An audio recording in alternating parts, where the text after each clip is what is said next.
welcome back to Project Jacq. Yes, finally landed on a name. On this week's episode of Project Jacq, we're gonna be making 4 cocktails. As you can see, the garage door is open behind me, so you will be seeing cars go by. They will be making probably some noise that the mic will pick up. The restaurant next door is having outside music too, so if you hear some banjo, trust me, we're not that far in the south. Okay, so the other day I had dinner with my grandmother. She found out what I'm doing, this vlog of cocktails, travel, and dreams, if that's allowed to be said. So she cleaned out the back of her liquor cabinet, which I gotta say is pretty old because this bottle of creme de menthe had a price tag on it for $4.35. Pretty sure that's not the price these days. So I wanted to incorporate some of those older liquors that she gave me into some drinks today. So we'll be making 4 cocktails. We're gonna make a London Fog, a Belly Dancer, my take on a Corinne, and a Galliano Sour, just for the fun of it. There's that really loud trucks that go by. Let's get started with Galliano. So Galliano is this really cool bottle. It's usually a lot taller, but I got the mini version because don't drink a whole lot of Galliano.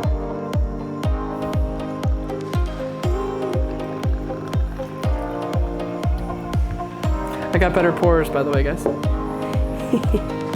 So we got the Galliano, the fresh squeezed lime juice. It calls for simple syrup. Doesn't really need a whole lot. It really doesn't, actually.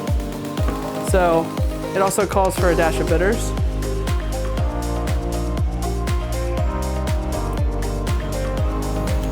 And on top of that, this is my favorite part. So it calls for an egg white. Some people don't like frothy cocktails. I like frothy cocktails. I think the 80s cocktails should come back.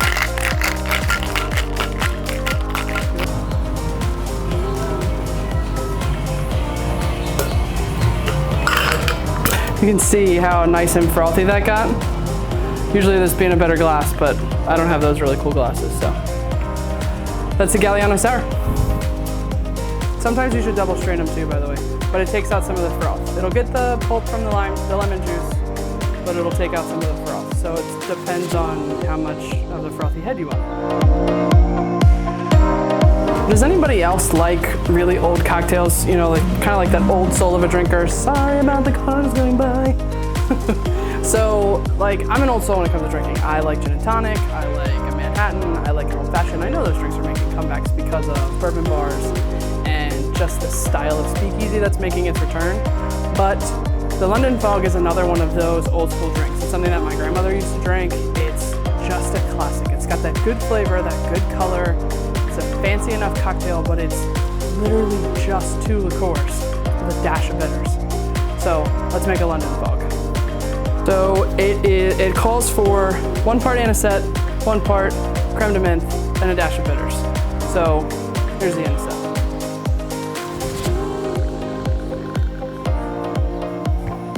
I like to put the toppers on because the garage door is open, which means that a fly or 2 could get in, and that's never attractive. So creme de menthe, a usual London Fog is clear creme de menthe. I just happen to have green. Makes the color look better anyways. My mom makes a million different cocktails on St. Patrick's Day that all include creme de menthe because it's green. So here's that dash of bitters. Angostura bitters, you can find it in the grocery store. Everybody should have it on their home bar. Highly recommend.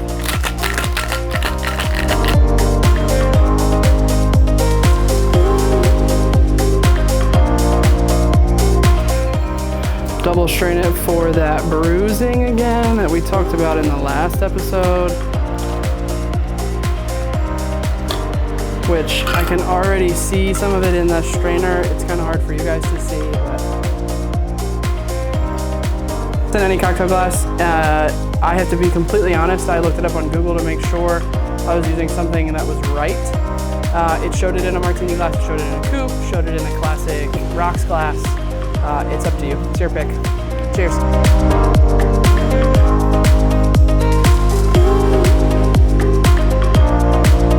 my take on a currant. If this hasn't been made this way, we might have to name it the JB. So it starts with gin.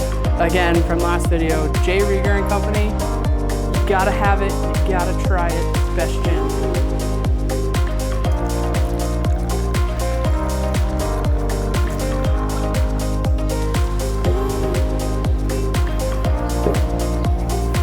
Falernum, I couldn't tell you exactly what it is, but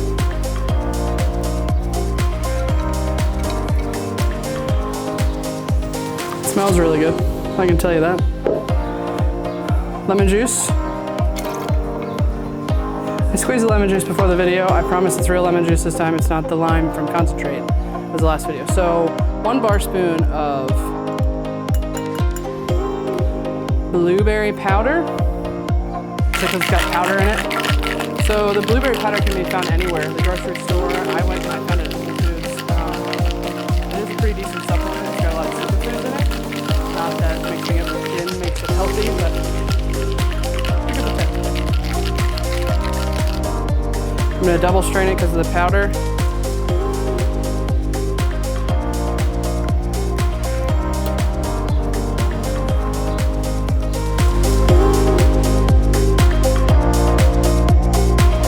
So when every cocktail that you have put in your video has some form of licorice flavor and it's not your favorite, you walk next door to the pub and get orange crushes.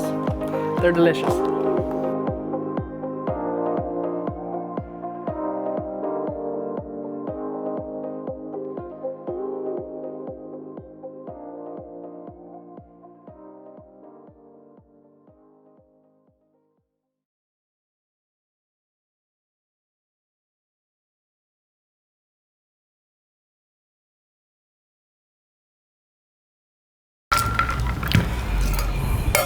I'm gonna have to edit all of this out.